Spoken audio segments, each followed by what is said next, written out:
प्रश्न है, मैं बचपन से देखती आ रही हूँ, जो लोग नियम धर्म कर्म से मन से बहुत भक्ति करते हैं उनके जीवन में बहुत कष्ट है। सबके जीवन में कष्ट है जो भी भक्ति करते हैं। मैं भी ठाकुर जी को मानती हूँ, उनके इर्द गिर्द ही मेरे विचार रहते हैं, लेकिन इतने नियम मैं नहीं पालन कर सकती। जो थोड़ा होता है वो मैं करती हूँ, लेकिन जो ज़्यादा नियम पालन करते हैं इतना कष्ट में रहते हैं, फिर भी उनके साथ तर बतर उल्टा होता ही जाता है। तो कहते हैं कि ये सब कर्मों का खेल है, उनके कर्म है, जैसे वो कभी कुछ पिछले जन्म में किया होगा, कभी इस जन्म में किया होगा, उनका फल है उनका दुख। लेकिन मेरे को ये समझ नहीं आता कि जब कर्म करके फल लेना है, कर्म करके फल लेना है, तो वो भक्ति का उसमें क्या योगदान है, वही मेरे को। और जब भगवान कहते हैं कि मेरी आप भक्ति करोगे तो मैं हर चीज़ से आपको मुक्त कर दूंगा, आपके लिए जीवन आसान कर दूंगा, तो फिर कर्म का दोष कैसे लगेगा, मुझे वो समझ नहीं आता। वाह, सुंदर प्रश्न है, इसलिए ताली बजाओ। सब बैठो आप लोग, अच्छे प्रश्न पूछने चाहिए ऐसे जैसे इन्होंने पूछा। सब बैठो, पहले अगल बगल की बहनें सब बैठाओ। सुनो, इन्होंने पूछा है कि जब कर्म का ही फल भोगना है तो फिर भक्ति करने की क्या जरूरत है। सिंपल ये है, क्यों? सही है। अर्जुन भक्त थे कि नहीं? माइक ले लो, आगे पीछे की मैया बैठ जाओ। अर्जुन भक्त थे कि नहीं? जी थे ना। लेकिन अर्जुन को भी 12 वर्ष का वनवास जाना पड़ा। 12 साल तक जंगल में रहना कोई सरल काम तो नहीं है। 1 साल अज्ञातवास जंगल में रहना, किसी के दास दासी बन के रहना सरल काम तो नहीं है। जबकि अर्जुन जैसा भक्त कौन होगा? फिर भी उन्हें कष्ट उठाना पड़ा। भगवान राम तो स्वयं भगवान थे, 14 साल का कष्ट। माता सीता तो साक्षात लक्ष्मी थी, फिर भी दर दर की ठोकर जंगल में लकड़ियां काट काट के बच्चों का लव कुश का लालन पालन किया। इसी प्रकार अब आप कहते हैं कि जब हम भक्ति करें तो फिर कर्म ही का फल भोगना है, तो भक्ति का अर्थ क्या? बात ऐसी है बेटा कि कर्म तो अपनी जगह है, कर्म तो हमें भोगनी है, हमें भी भोगना है, आपको भी भोगना है। भक्ति सिर्फ इसलिए की जाती है, इसलिए नहीं की जाती कि भगवान हमें पैसे वाला बना दें, भगवान हमें धन धान्य से भर दें, घर में सब कुछ हो। भक्ति का मतलब पैसा पाना नहीं, भगवान से बेटा बेटी मांगना नहीं। अरे भगवान की भक्ति आपको जो देगी, कोई कर्म में इतनी ताकत नहीं है कि आपको वो दे सके।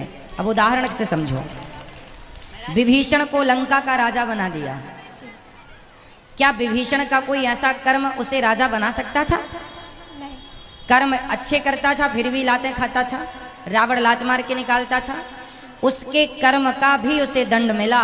पर भगवान की भक्ति जो की, उस भक्ति का भी फल, कर्मों का फल यदि मिलता है तो भक्ति का फल भी मिलता है। थोड़ा सा देर है। विभीषण को भक्ति का फल मिला। उस कोई व्यक्ति ऐसा कितना कर्म करता कि वो लंका का राजा।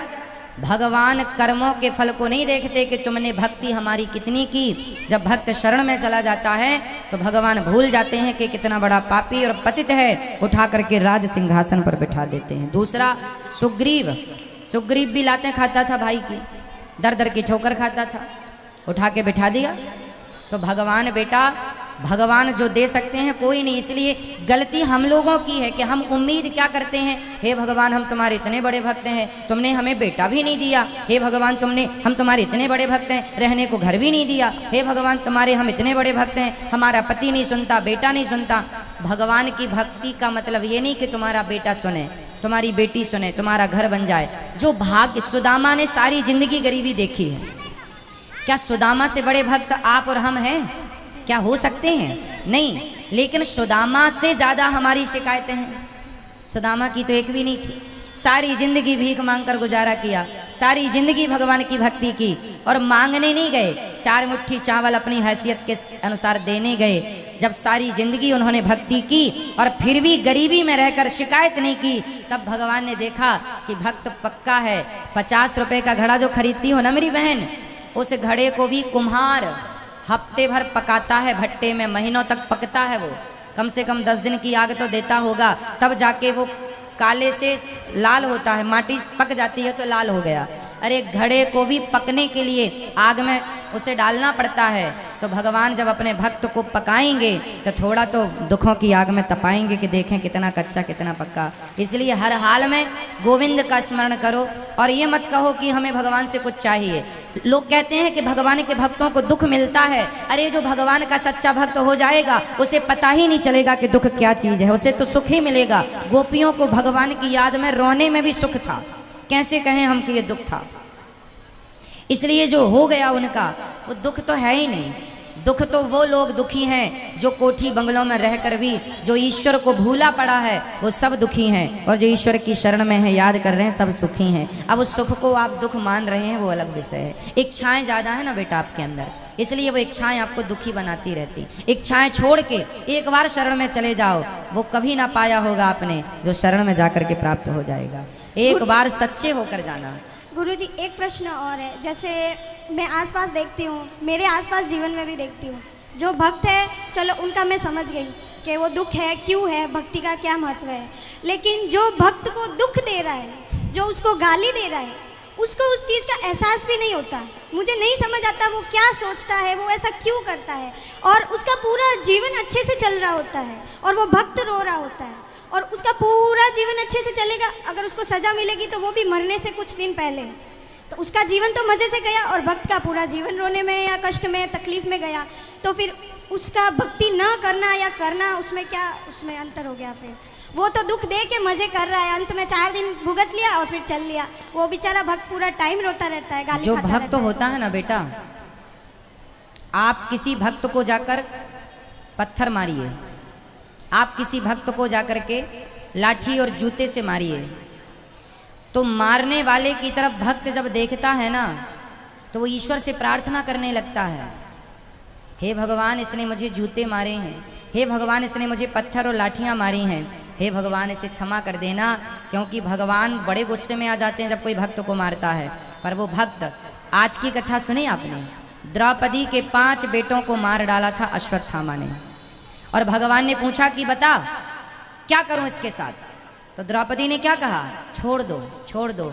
कोई भक्त यदि बदले की भावना रखे बैठा है तो भक्त हो ही नहीं सकता। भक्त तो ये चाहता है कि इसने गलती की है पर भगवान इस पर क्षमा करना, और भगवान क्षमा करते नहीं हैं। विभीषण को लात मारा रावण ने, मारा लात मारा भगवान ने, भगवान को भक्त को। भगवान ने कहा रावण तुमने मेरी छाती में लात मारे होते ना मैं तुम्हें माफ कर देता, तुमने भक्त को मारा है इसलिए माफ नहीं सर्वनाश करूंगा, कर दिया। एक बात बताओ कि जब तक रावण ने विभीषण को लात नहीं मारा तब तक राम जी ने लंका में एक भी बाण छोड़ा हो, एक भी नुकसान किया हो लंका का, तो मुझे बताओ। रावण ने सीता माँ को चुराया, जयंत ने सीता माँ के चरणों में चोंच मारी थी तो बाण छोड़ दिया था, त्रैलोक्य में जयंत को बचाने वाला नहीं मिला, चरणों में चोंच मारी थी केवल, और रावण तो पूरी सीता उठा कर ले गया। तो क्या राम जी बाण वहीं से बैठे बैठे ना मार देते, रावण तो मर जाता। लेकिन नहीं, राम जी ने कहा कि रावण भले मेरी पत्नी का हरण किया हो लेकिन मेरे भक्त को रोटी खिलाता है विभीषण को, इसलिए मैं बाल भी बांका नहीं करूंगा। लेकिन जब उस भक्त को लात मारा तो राम जी ने सर्वनाश कर दिया। भगवान कहते हैं तुम मुझे लात मार दो सह लूंगा, मेरे भक्तों को मारोगे विनाश कर दूंगा। इसलिए मेरी बहन आप जो कह रही हैं कि भक्तों का अपमान करके लोग मज़े से रहते हैं, नहीं, उनको जब मिलेगा ना दंड, भगवान थोड़ा सा देर, God mills grind slow but sure, ईश्वर थोड़ा धीरे चक्की चलाते हैं, पिसता है उनके घर आटा धीरे पर पिसता जरूर है। हिसाब तो पाई पाई का रखते हैं ना भगवान, जब देंगे ना तो खूब नानी याद आएगी। और आप ये मत सोचो जैसे मैंने, आप भक्त हो, आप भक्त हो और मैंने आज आपको अपमानित किया, आपको मारा मैंने, तो आप तो भक्त हैं, आप तो मेरे से कोई ना कुछ ना कहेंगे और मैं तो मौत से रह रहा हूँ। लेकिन मेरे जीवन के आखिरी तक और जो अगला जन्म होगा वो सारे जन्म में इस जन्म का ये दंड भोगना पड़ेगा।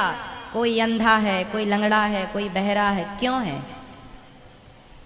किसी जन्म का तो हिसाब चुक रहा है ये।